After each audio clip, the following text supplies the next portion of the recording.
রাসূল সাল্লাল্লাহু আলাইহি সাল্লাম মদিনা থেকে হেঁটে হেঁটে এই মসজিদে আসতেন। ইসলামের ইতিহাসে এটাই সর্বপ্রথম মসজিদ।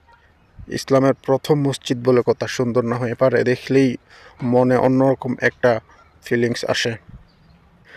আসসালামু আলাইকুম প্রিয় বন্ধুরা, কী অবস্থা সবার? আশা করি সবাই ভালো আছেন। স্বাগতম জানাচ্ছি আমার নতুন আরেকটি ভিডিওতে। প্রিয় বন্ধুরা, আজকে আসছি সৌদি আরবের মসজিদে কোবা মসজিদ, যেটা ইসলামের ইতিহাসে প্রথম মসজিদ বলা হয় এবং ইসলামের ইতিহাসে এটাই সর্বপ্রথম মসজিদ। নবীজি হজরত মুহাম্মদ সাল্লাল্লাহু আলাইহি ওয়াসাল্লাম মদিনায় আসার পথে এইখানে এই মসজিদটি নির্মাণ করেন। এই মসজিদকে এটি একটি কোবা নামক কূপের পাশে, এবং ওই জায়গাটির নামও কোবা জায়গা ছিল, যার পরিপ্রেক্ষিতে এই মসজিদকে মসজিদে কোবা নামে নামকরণ করা হয়েছে। এটি নবীজি সাল্লাল্লাহু আলাইহি ওয়াসাল্লাম সাহাবীগণদের সাথে নিয়ে নিজ হাতে তৈরি করেছেন। এই মসজিদে নবীজি সাল্লাল্লাহু আলাইহি ওয়াসাল্লাম প্রথম জুমার খুতবা দেন। এই মসজিদে ইসলামের অনেক স্মৃতি রয়েছে। নবীজি সাল্লাল্লাহু আলাইহি ওয়াসাল্লাম মদিনায় থাকার সময় প্রায় সময় এই মসজিদে আসতেন। মসজিদটি দেখতে অনেক সুন্দর, এটাতে নামাজ পড়ার অনেক ফজিলত রয়েছে। মসজিদটি খুবই বড়, বিশাল আকার মসজিদ। তো পুরো মসজিদটি সাদা, বাহির থেকে সাদা রঙিন, এবং সুউচ্চ 4টি মিনার আছে মসজিদের চারপাশে, 4 কর্নারে। তো এটা হলো মসজিদের অজুখানা। আমরা যাইতেছি অজু করতে। মসজিদের অজুখানাটি বিশাল বড়, কেননা এখানে প্রত্যেক দিন লক্ষ লক্ষ লোক আসে। তো আমরা অজু শেষ করে আসছি, মসজিদে উঠতেছি। মসজিদের জায়গাটা অনেকটা উঁচু জায়গা, মসজিদটা উঁচু জায়গাতে নির্মাণ করা হয়েছে। তো মসজিদের ফ্লোরটা আর কি জমিন থেকে অনেকটা উঁচু। আমরা মসজিদে ঢুকতেছি। তো মসজিদে ঢোকার সময় প্রত্যেকটা গেটের পাশে এরকম বড় করে জুতা রাখার জন্য আলমারি দেওয়া আছে। তো মসজিদের দরজাগুলো অনেক সুন্দর, মাশাআল্লাহ। ইসলামের প্রথম মসজিদ বলে কথা সুন্দর না হয়ে পারে, দেখলেই মনে অন্যরকম একটা ফিলিংস আসে।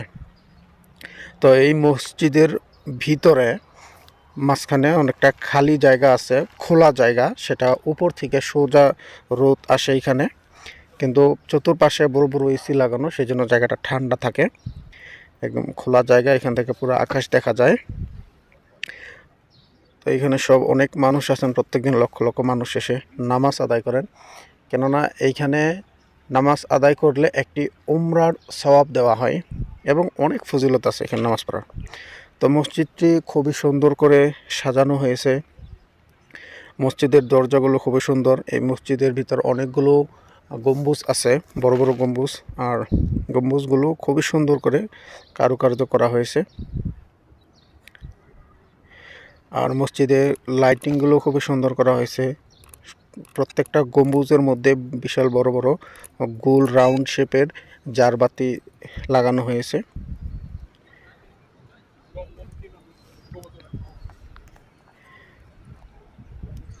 মাশাআল্লাহ।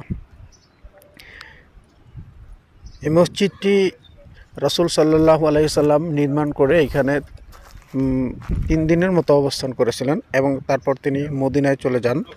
তো মদিনায় থাকাকালীন রাসূল সাল্লাল্লাহু আলাইহি সাল্লাম মদিনা থেকে হেঁটে হেঁটে এই মসজিদে আসতেন।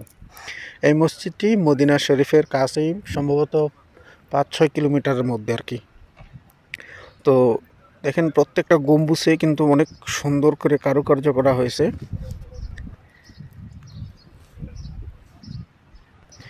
এই মসজিদের আয়তনটা অনেক বড়। এইখানে মসজিদের আন্ডারে লাইব্রেরি আছে, হাসপাতাল আছে, বিশাল বড় পার্কিং আছে। আর মসজিদের ভিতর সাইডটা অনেক সুন্দর। মানুষ এইখানে আসেন, সবাই মানুষ অনেকে আসেন, ভিডিও করে নিয়ে যান তাদের স্মৃতি রাখার জন্য। মাশাআল্লাহ। এই মসজিদে এসে নামাজ পড়ার শান্তি অন্যরকম, কেননা রাসূল সাল্লাল্লাহু আলাইহি সাল্লামের নিজের হাতে তৈরি মসজিদ। মসজিদের বাইরে বিশাল পার্কিং করা আছে, যেখানে হাজার হাজার গাড়ি থাকে, কেননা প্রতিদিন লক্ষ লক্ষ লোক আসে এই মসজিদটি দেখার জন্য, এবং এইখানে 2 রাকাত নামাজ আদায় করে আল্লাহর কাছে দোয়া প্রার্থনা করার জন্য। তো বন্ধুরা, আজ এ পর্যন্ত। দেখা হবে পরবর্তী ভিডিওতে। আল্লাহর কাছে দোয়া করি আল্লাহ সবাইকে ভালো রাখুন। আসসালামু আলাইকুম রহমতুল্লাহ।